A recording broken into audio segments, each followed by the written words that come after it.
Thank you all for tuning in for some Sociable Healing, a podcast produced by Amitza Media Independent. That's AMITZAMEDIA. Hey! This personal growth podcast is all about conversation, education, entertainment, and just being brave enough to be yourself. And it's time to receive that good old feeling on Sociable Healing.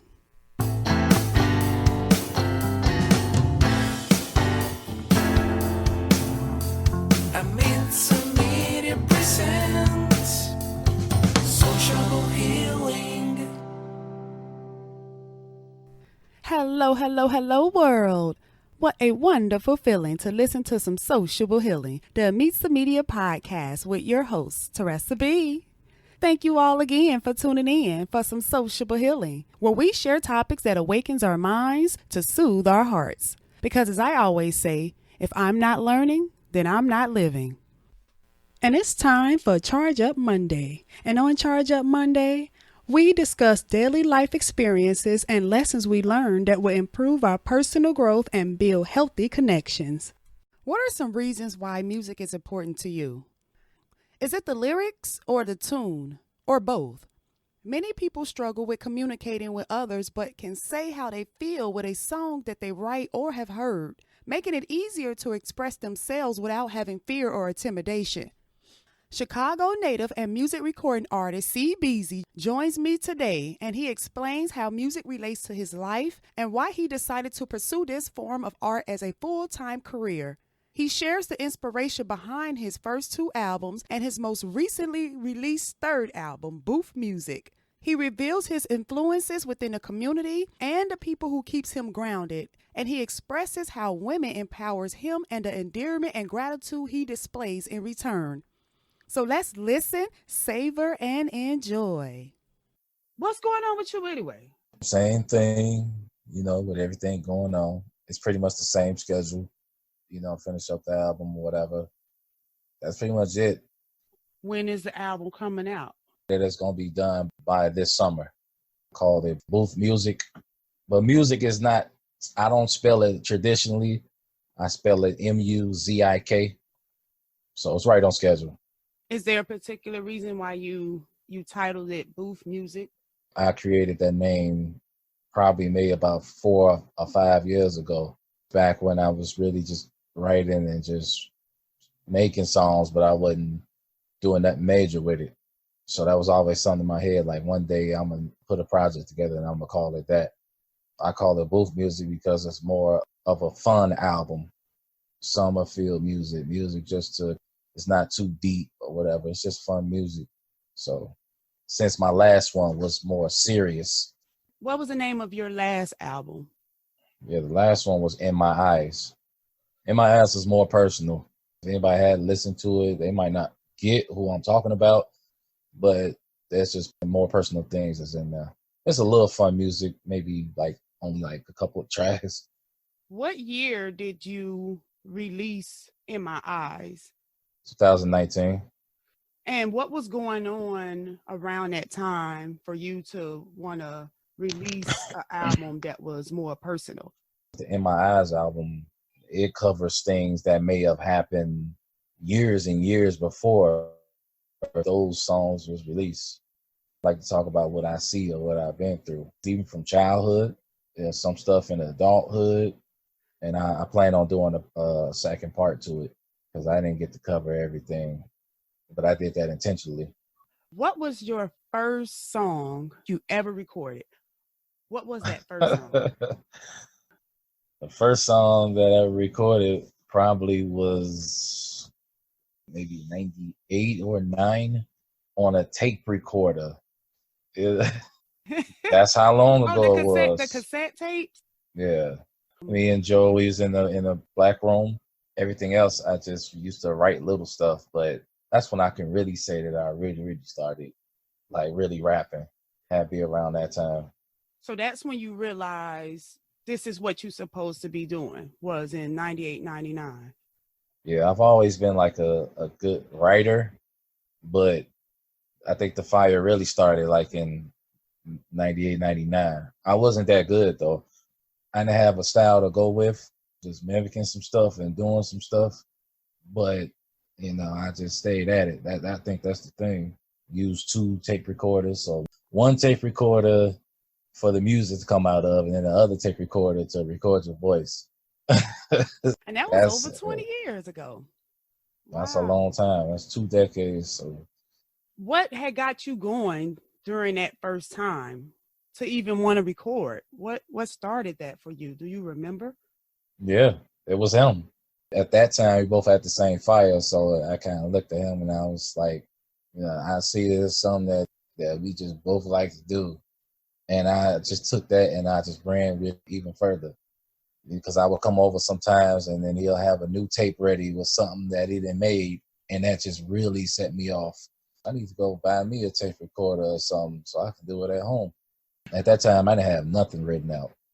So what you doing now, you write and then you go off the music. Like what is that process to get you So going to want to now, so much life experience has kicked in that when life happened, whatever it is, I just think about it and say, I'm gonna put this in a music form. One day I'm gonna know the date, but I'm gonna put this stuff in music form. But I got so much to take from because I'm talking Yeah. about I could reach back a decade or probably even more, and I can chop up so many different stories or moments. Even if I'm just making fun music, I could just just do anything.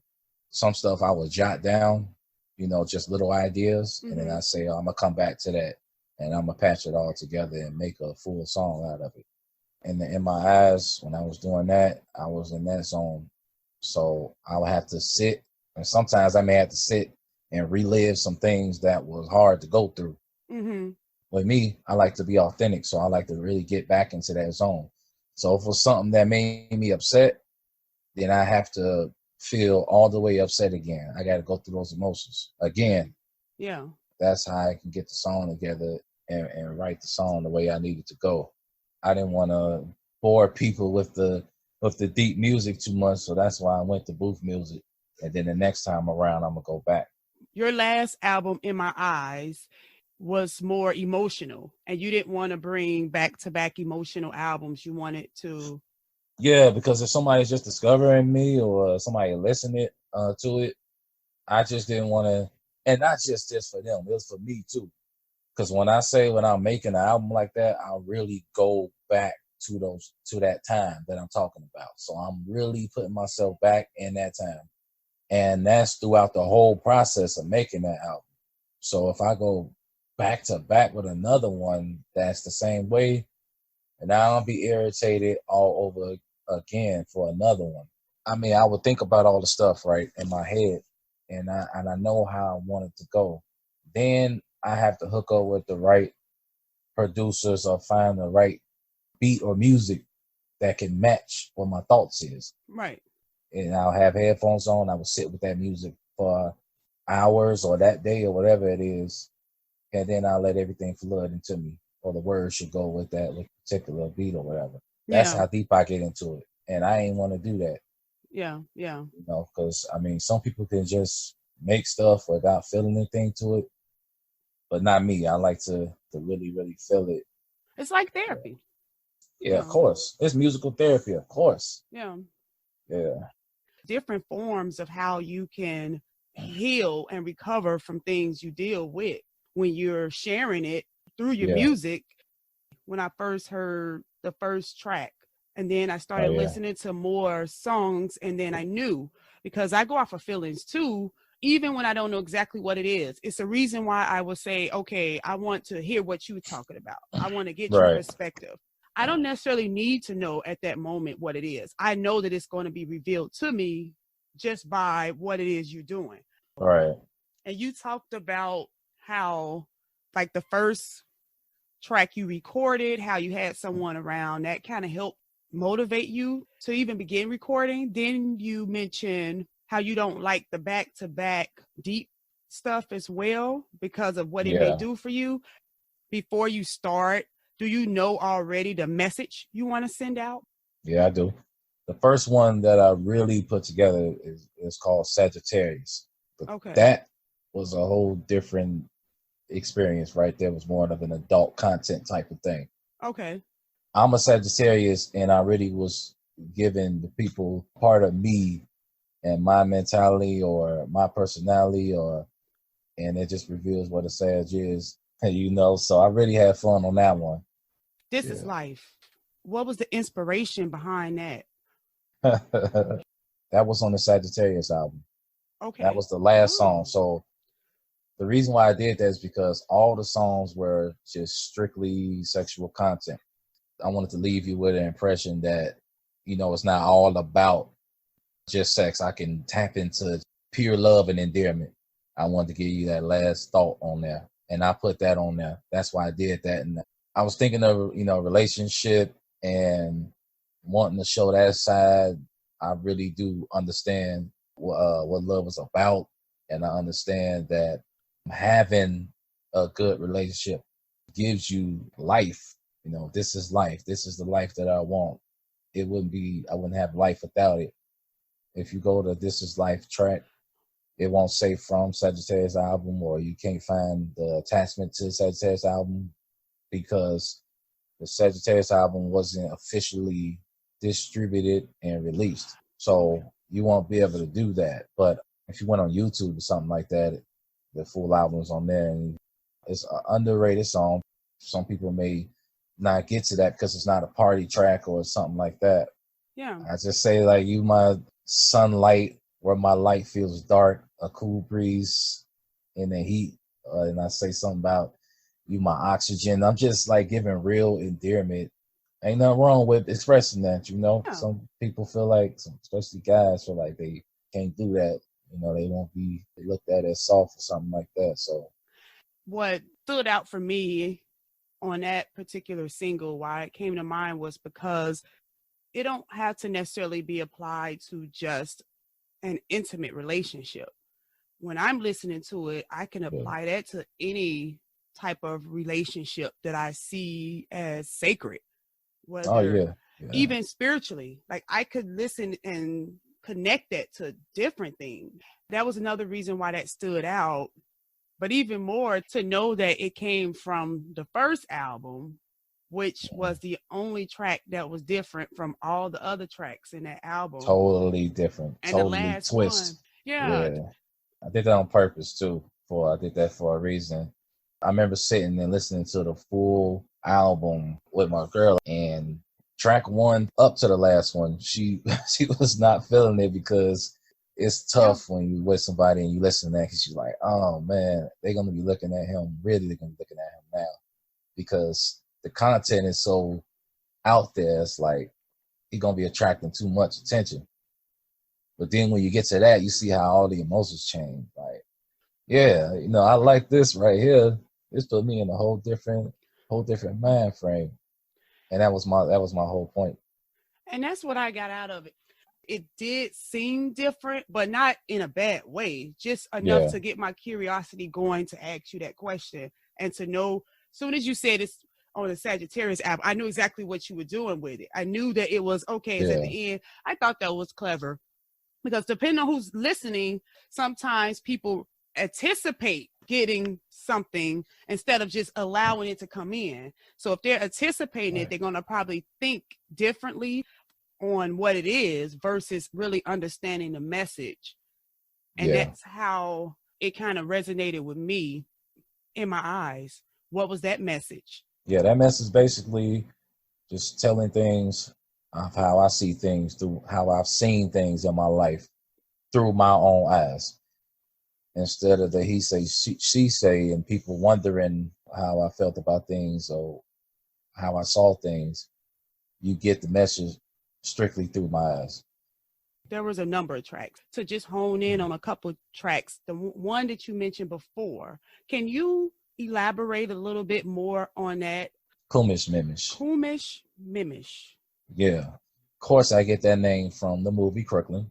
It's a endearment word to use to describe something that's in beauty or black, just a black woman. I never heard anybody use those words through a full song. And I knew that was kind of, I don't want to say old school, because I don't think 94 or whatever it came out was really old school, but older. So a lot of people wouldn't really, they'd be like, what is Kumish Mimish? Because I have had some people ask me about that. If you listen to the song, it may take somebody a couple of times or a few times to really get the words. I just wanted to give endearment. That's why I said it when it first comes on. It is Miss Coonish Mimish and love every single blemish, every little imperfection. Just starting out, a person, if they're listening to it, they're gonna already know where I'm going with it. When I was making the album, I saw that movie, and then a light came on in my head. I'm like, man, I might want to make something with this. And I just had to find a beat for it. And I took a little sample from the movie and I put it in the song.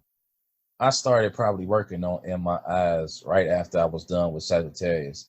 Sagittarius was done in 2018. Okay. So I say like the first month or two in 2019, or maybe the first month, I started working on In My Eyes. You know what? No, I take that back. I was working on In My Eyes in 2018 because I already had a couple of tracks that I was working on that I was already thinking of. And by the time everything was done and everything, it was 2000, well into 2019. When do you really know done with a track is ready to be released? Yeah, that would come through, through the technical part of basically on how it sounds, or making sure that I put enough emphasis on certain things that was said, or I just want to make sure that I feel it Right. before, I release it. And I'm still trying to get better at that. So, I haven't reached my peak with that yet. All songs don't make the album. Mm-hmm. There's songs that was left off of there. And it could be because it wasn't done the right way, or it probably felt like it didn't really fit the format too good. And you just kind of take it off and you kind of wait and maybe place it somewhere else. So I knew I had to get that track out. I knew right away that this is going to be something that I want to put out. I just wanted to make sure that I got the right words in there, and I think I did it exactly the way I wanted to do it. That's good. What could be the longest time it takes you to do a track, or what's the fastest? Yeah, it was this track that was on the In My Eyes album called Okay. That's a personal song. Okay. It took me, usually when I'm working on a track, it'll take me maybe a day or two. Okay. To finish that whole track. From the writing process all the way? Yeah. So once I'm getting ready to write, I got the beat first before I'm even writing. So I just listen to the beat. But once I'm starting to write, it could take me anywhere from that day or 2 days.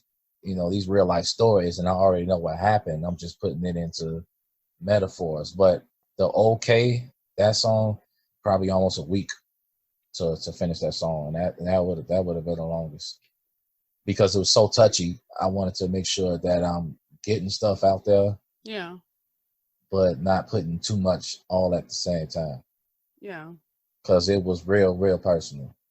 And so it was tough for me. I'm like, man, how am I going to get this information out here without offending or putting too much? So on average, it takes you about 2 days for a track, and the longest so far has been about a week. Yeah, because I already know what I want to do as far as writing something. I know the topic of what I want to do. And I just listen to several different beats, and I know kind of right away if that beat fits with what my thoughts is. So from there, if it fits what my thoughts is, I have the beat, and then the words just start to flowing. And that process is to only take about a day or two. It's just a repetitive thing, so it's easy to do. Yeah. You can hang out with one human being that motivates you through the work that they do for 1 week. But who would that person be? It might be Jay-Z. Some of my ways of my style and music after him, because I've always looked up to him, and probably the reason why he's so successful, because he had a strong work ethic too.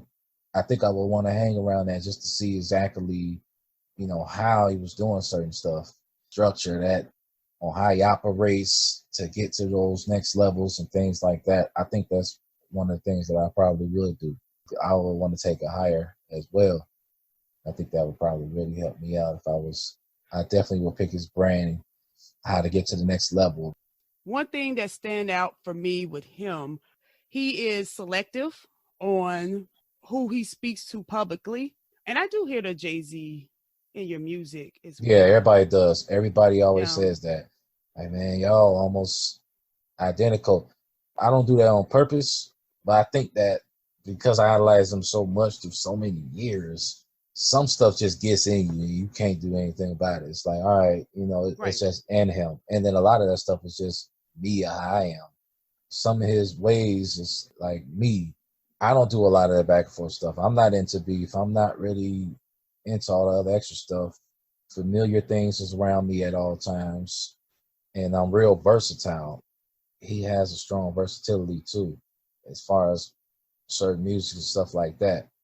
I think I'm a little bit more versatile though. Going back to Sagittarius, I can't picture him making an album like that. Yeah. you Yeah. know, that's not him. Yeah. He's just different. But he can make a street album and I can't. Right. Because he lived certain lifestyle or whatever. So Yeah. Who are those people around you that helps keep you grounded? people that's been in my life forever, I would say that I think that that's what helps me keep my sanity. I don't think I'll be probably as grounded if those people weren't around at all. That's Yeah. been around for the past couple of decades. So I mean, yeah, Because sometimes it matters to tell them that, because they may sometimes feel like whatever you're doing, in this case music, is bigger than them when it's not a measurement on neither one of them. but I think that you get to a certain point, what I'm saying, with people where them type of things won't even have to be talked about because I think everybody knows that place. Everybody knows what it is. I think that's the special thing because some things you don't have to say. They take the time to understand how you are, and now they support what you're doing. Yeah, yeah. I mean, there are a couple people that may be a little worried. Not on the male side, but on the female side. Why you gotta say it like that? Because yeah, because that's just the truth. Female side is some worries are kicking in, and I don't know why. Because I mean, I think I put myself out there as one of the most authentic people you'll run into. So you will know if you're dealing with me if you know me like all day, every day. So I think some of the worries is just a individual insecurity. Think from like the women, I could at least answer one of the main reasons why you see it like that, because it is communication. It's not necessarily about being insecure, especially if you don't understand exactly the work. In your case, the music. If you don't understand that, you're going to have to communicate that to me on what it is you're mm, doing. Just like I mentioned about This Is Life. As soon as you said Sagittarius, then it made sense completely for me exactly why you put it on the Sagittarius album. Everybody don't understand music like that. So that's that's true. where that Yeah. communication come in, where Mhm. you have to explain certain things depending on the men you're around too. This is your oxygen. But we as women will have to understand that. Yeah. Everybody wouldn't necessarily understand that. So then it comes to, is it worth me sharing it with this individual versus looking at it as they have this problem with themselves. The problem is just to understand what it does, what it is, what it means. Like you say, these metaphors and all this stuff I'm listening to, I can understand it, but it is not about because I'm a woman. It's Yeah. because I understand music. Mhm. To be a big part of where that disconnect may come in, just because my mother doesn't understand probably 95% of what I do. But one thing I know she know is when I feel like I want to do something, I'm going to do it. So Right. after so long, she can also see this is just a part of me. Mm. Over time, I think that's when I also see that she see that this is me, and it helped me open up a little bit more to explain why I'm doing whatever it is. Right. You can tell the ones who probably had that same mindset or who's interested to know more Hmm. just by how they express things. Now, of course, intimately, a woman may not express it exactly how I'm saying it to you, asking you questions because of whatever the reasons may be, but that's usually that underlying issue. It's just that they don't know. It's not a fear of, it may later appear to be that way because of the lack of not knowing. Yeah. So this is where I'm just going to assume I'm going to take it here since I don't know, Right. that's just something else to consider. That's true. I had one person tell me that they were afraid that they just wasn't going to know me anymore. I think because they looking, so you sit on the other end and you look at this person taking off, and you see this person just growing and growing. You see all this charisma and everything, and it's like, I see where this is going. I think that I'm gonna be left behind. So I just ain't that kind of person. You know what I'm saying, to do anything like that, especially if you someone legit. In my life, it wouldn't matter if I got big. That to me is a great example of how I would determine if this person should be around me. And I say this to Yeah. say, if you are around me and you have to question it, if this is what I see in someone that I'm close to, that'll help motivate me to do whatever it is I want to do for me, to where I wouldn't have to feel like I'm going to be left behind. Or Right. if I seen it as I can see that you're going to succeed, that would be more enough reason to ask you more questions about what it is you're doing. Because again, that goes back to it supposed to motivate me, something Yeah. like that, to want to ask you more about it, or use that same drive in me so I can do whatever it is I need to do versus feeling like, oh, this is what you're going to do to me. For me, that's an indicator. Okay, I can't have you around, because if you don't realize that this is the type of person, this is who I am, because if you realize that, you wouldn't have thought like that. If you Yeah. don't know what I'm doing, you would have took the time to ask, or you would just continue like you were stating with Jay-Z. You will follow him, you will watch, you would do these different things to get to know how he did this.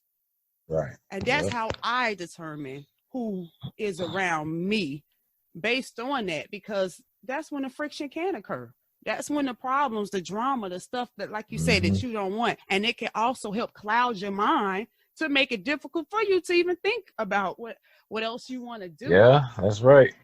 I like how you threw that woman in there. I was going to catch that. When you say, I didn't take it personal, but Yeah. when you said, oh, women, it's usually women, it's nothing different to me than sports.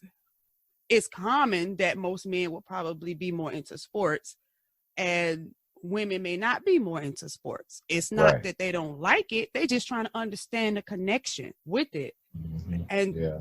however you view women, why we gossip all the time or whatever, it could be because we're not communicating with the person at home. Personally, this is why I'm bringing on certain guests, because I need to get my mind stimulated. I can't just have anybody come on and just say anything, because it's Right. not helping me. It's Right. nothing I wrong get with that. them, but this is how I would rather communicate. Right. Like you say, how fast you go. I cannot completely remember how fast I was able to do so many different things. Huh. I can't remember it. I know I have, but I actually enjoy taking my time. I couldn't Yeah. tell you how I felt then because it went too fast. It's like, oh, it's done. Like, I just want to get it done versus I'm Yeah. doing it, I'm enjoying it.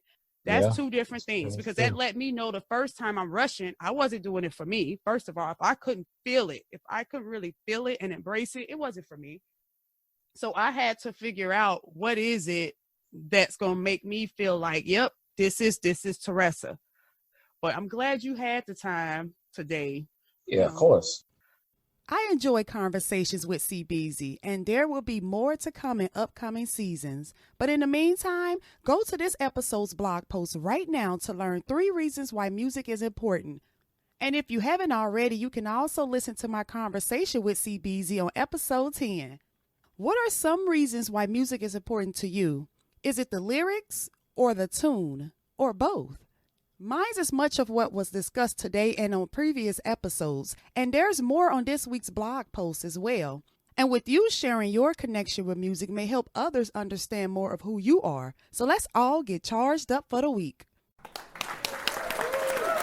Music therapy is the clinical and evidence-based use of music interventions to accomplish individualized goals with a therapeutic relationship by a credentialed and professional who has completed an approved music therapy program. More information about music therapy along with how to connect and listen to CBZ's albums are available on my blog post, and that's our vital information from our resource corner. If you have any good resources or topics to share, please send it to me by going to the contact page on amitzamedia.com, as I may share it on an upcoming episode. That's AMITZAMEDIA. Hey! There are also new t-shirt designs and other inspirational products for purchase on the shop page, and your contribution helps to support the operating costs of everything offered, from maintaining all the content on the website and getting the episodes on various platforms such as Google and Apple Podcasts, Spotify, iTunes, Stitcher, and iHeartRadio. If you want to continue receiving motivational content, you can follow at Amitza Media on Facebook, Pinterest, Instagram, and Twitter. And I end with this. Sometimes we're tested, not to show our weaknesses, but to discover our strengths. I'm your host, Teresa B. Be at peace at your pace. And thank you again for tuning in to Sociable Healing, the Amitza Media Podcast. Until next time.